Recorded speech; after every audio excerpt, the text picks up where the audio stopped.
Bloody Mary.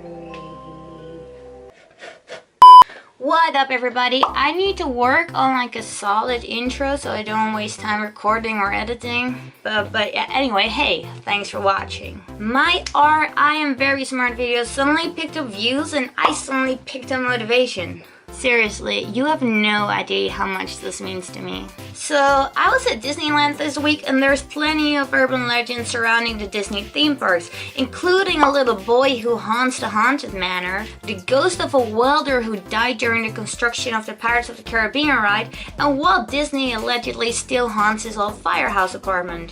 One urban legend that I secretly hope is true is that Walt Disney was cryogenically frozen. This rumor got started because even though there's a grave that can be visited, the details of his funeral were kept from the public. The first person ever known to be cryogenically frozen was Dr. James Bedford, who died less than a month after Walt did.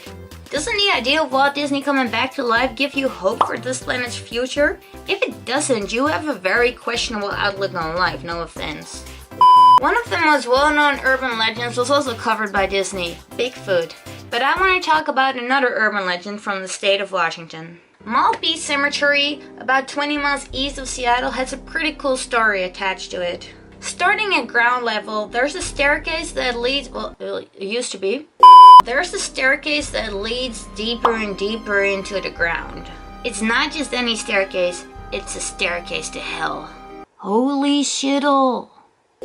There are several versions of this story, as there usually are with urban legends, but most of them involve somebody going insane from the vision they witnessed. Allegedly, people have come out comatose or never spoke a word again at all. There are stories of people only getting halfway down the stairs until they heard their friends at the top freak out because they couldn't see their descending friend anymore. Other versions say that the rest of the gang waiting at the top could still see their friends ascending and then saw them collapse in horror, not due to too much alcohol. It's said that if you look back once you reach the bottom, you no longer see the stairs going up, you just see a vision of hell. There's 13 steps, that's why it's called 13 Steps to Hell. Some say there's a chair at the bottom of the stairs and if you choose to sit down, you've just sold your soul to the devil. I don't know if such a staircase ever existed at all. Obviously no one gives you visions of hell, but I just mean like the physical staircase, just a thing. Part of the story is that it doesn't exist anymore. It's been bulldozed and filled with concrete.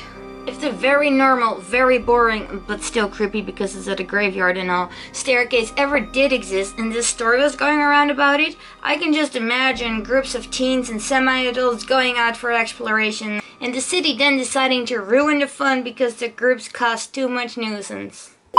Other urban legends about gateways to hell include the incredibly creatively named Hell's Gate Bridge in Oxford, Alabama.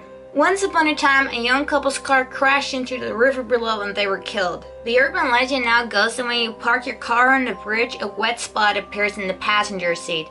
I don't know what happens when there is an actual passenger in your passenger seat, and I'd go investigate, but you can't because there's a cement block in front of it right now.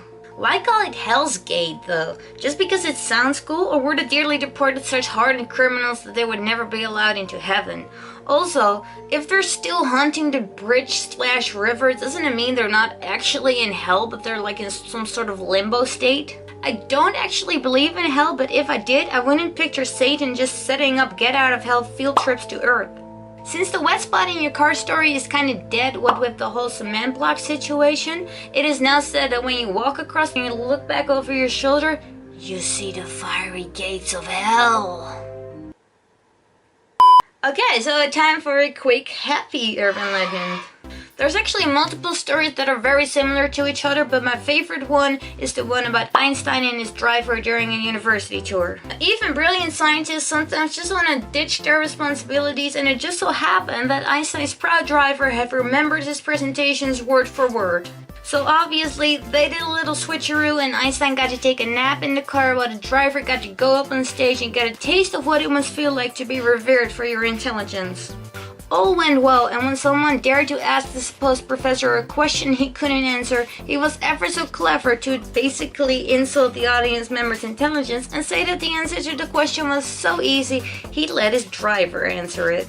This is a fun story and all, but even before pictures of famous people were as easily accessible as they are now, I'm pretty sure Einstein has always been one of the most recognizable people on Earth, so I highly doubt nobody would have noticed. So many urban legends have been around longer than most of us have been alive, but they gained new popularity in the 90s thanks to the internet, and in particular email. So I still see myself as a kid, but once upon a time I was an actual child. And the kind of stuff I get emails about now makes me nostalgic for the days of forward to 10 people or the ghost of fill in the blank will curse you for all of eternity. Does that actually still happen, children? One of the most popular ones that I actually remember very well is the story of the clown statue. So the story goes that one night the babysitter was just chilling and watching TV, but there was just like this clown statue freaking her the fudge out. So she called the parents and asked if she could cover up the clown statue. After getting over the initial shock, the parents told her to get the kids and get out of the house because they didn't have a clown statue. Well, it wouldn't be a good chain email if they lived, so of course they died. They were killed by the clown. Better share this video with at least 10 people or guess who's going to be standing next to your bed at 2 a.m. Well, this story isn't true. It's likely based on the true story of John Wayne the Killer Clown. He worked kids' birthday parties as a clown and killed over 30 young men. He was executed in 1994, around the same time as emails started popping up, so that probably prompted someone to start the story.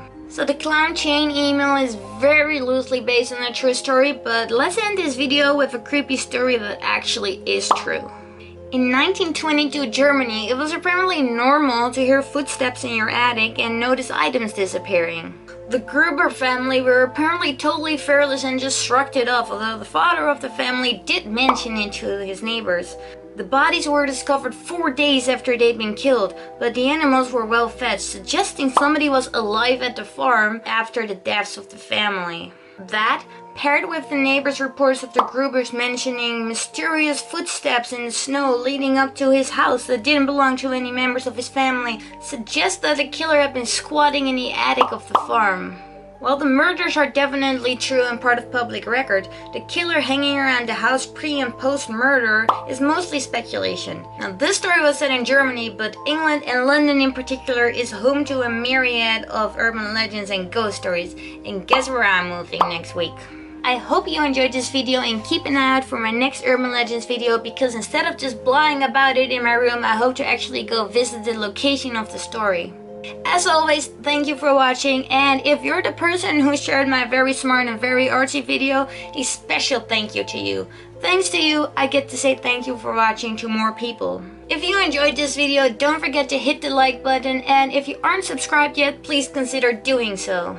Every time I see my subscriber count go up, I get this sensation of happiness that feels better than eating pizza, and anyone who knows me knows how much I love pizza, so like, please?